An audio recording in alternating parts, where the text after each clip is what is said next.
adalah cara membuat invoice di Mercari untuk transaksi yang tidak berisi diskon. Nah, untuk mengatur transaksinya isi diskon atau tidak itu ada di menu setting, kemudian sales, kemudian form setting.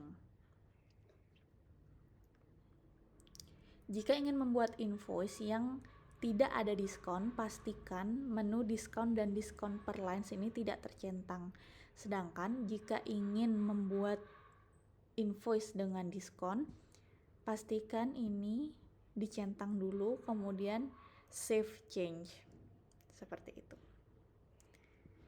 Sekarang kita akan membuat sales yang tanpa diskon. Masuk ke menu sales, kemudian create new sales, sales invoice. Nah, di sini dimasukkan customer-nya, kemudian emailnya, kemudian alamat, kemudian transaksinya, kemudian due date dari transaksinya, misalnya seminggu kemudian, seperti itu. Kemudian di terms-nya ini bisa diisi net 30 atau net saja juga tidak masalah. Kemudian customer reference ini kalau dibutuhkan. Kemudian masukkan produk yang dibeli, yang akan dijual dan dimasukkan ke dalam invoice. Kemudian masukkan unitnya berapa. Nah, ini ada unit price, ini bisa secara default sudah tersetting seperti ini. Kalau ingin diubah juga bisa secara manual sesuai dengan keinginan.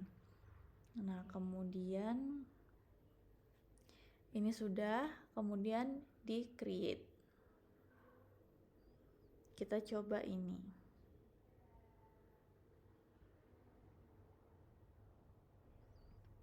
Oke, kita create.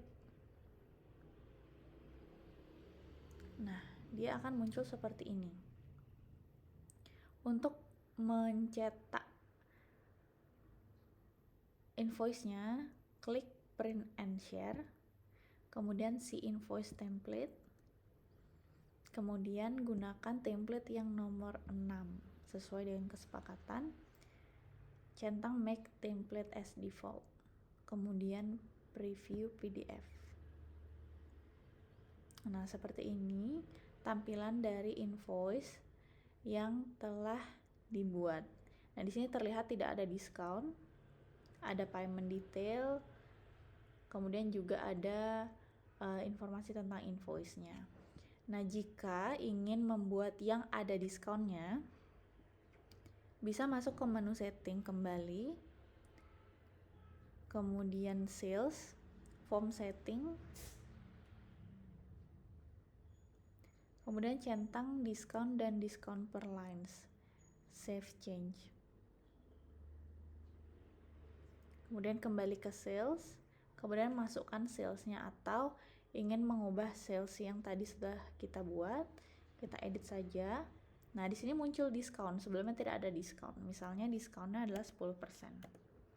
Di sini juga 10%. Nah, di sini otomatis ada harga diskon per itemnya dan juga diskon secara keseluruhannya. Di sini kita save change.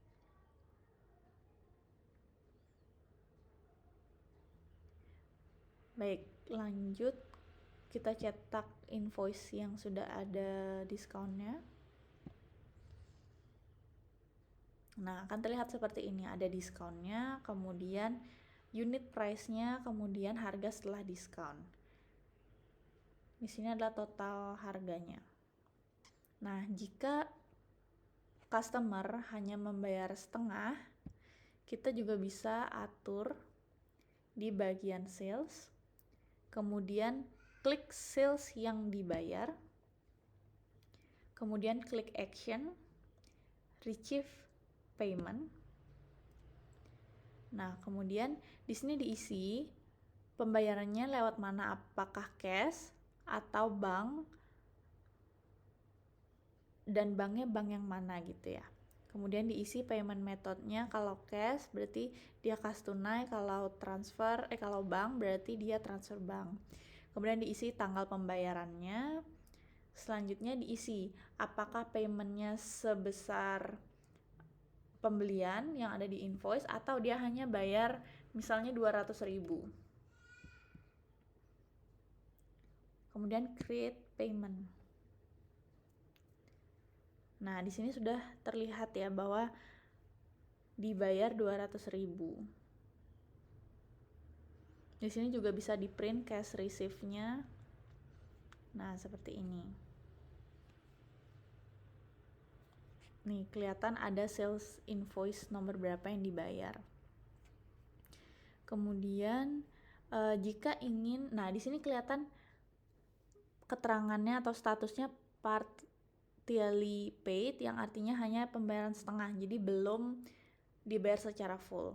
Nah, jika kita ingin mencetak invoice lagi atas pembayaran yang baru dibayar setengah itu, bisa juga kita klik print and share lagi, kemudian si template invoice, lalu kita print. Nah, di sini terlihat ini jumlah yang sudah terbayar itu baru 200.000, kemudian sisanya berapa, seperti itu. Kemudian jika ingin dibayar, ingin dilunasi, sama seperti yang tadi, caranya kita klik sales invoice-nya, kemudian receive payment, kemudian ini secara otomatis terisi sisa dari invoice yang tadi, kemudian di create payment, seperti itu. Nah, kemudian jika ingin membuat quotation, ada di sini di menu sales, kemudian klik quotation, kemudian create new sales quote. Nah, jadi ini berfungsi untuk membuat barang invoice tapi yang masih belum menjadi invoice, jadi hanya menjadi quote saja. Ini diisi lengkap, nama customer, email, kemudian transaksi, tanggalnya, customer, reference, dan lain-lain. Kemudian kita masukkan produk yang ingin dibeli. Nah, ini muncul diskon karena tadi di setting belum dihilangkan centangnya, jadi kalau ingin tidak isi diskon, jangan lupa diubah dulu di bagian setting. Nah, ini saya biarkan saja. Diskon 10%. Yang ini 10 sebagai contoh. Kemudian create. Nah, di sini bisa kita print juga quotation-nya ini dengan cara print and share, kemudian si quote template. Nah, sudah template nomor 6, kita print. Nah, di sini kelihatan bahwa yang terprint adalah quote, bukan invoice. Nah, seperti ini. Nah, jika ternyata si customer itu jadi membeli alias membuat quotation-nya itu menjadi sales, ini tinggal ke menu quotation, kemudian klik sales quote-nya, kemudian action, lalu membuat invoice atau create invoice. Nah, ini akan otomatis masuk ke dalam invoice dan mengikuti nomor invoice yang terakhir. Seperti itu, tinggal di create ini di sini. Oke, dia mengikuti sales invoice yang terakhir. Jadi quotation-nya tidak akan mengganggu sales invoice. Nah, ini masih open statusnya, artinya belum ada pembayaran. Nanti quotation-nya akan tetap terlihat di sini tapi tidak masuk ke dalam invoice. Jika ingin menghapus, tinggal diklik centang kemudian di delete saja. Seperti itu.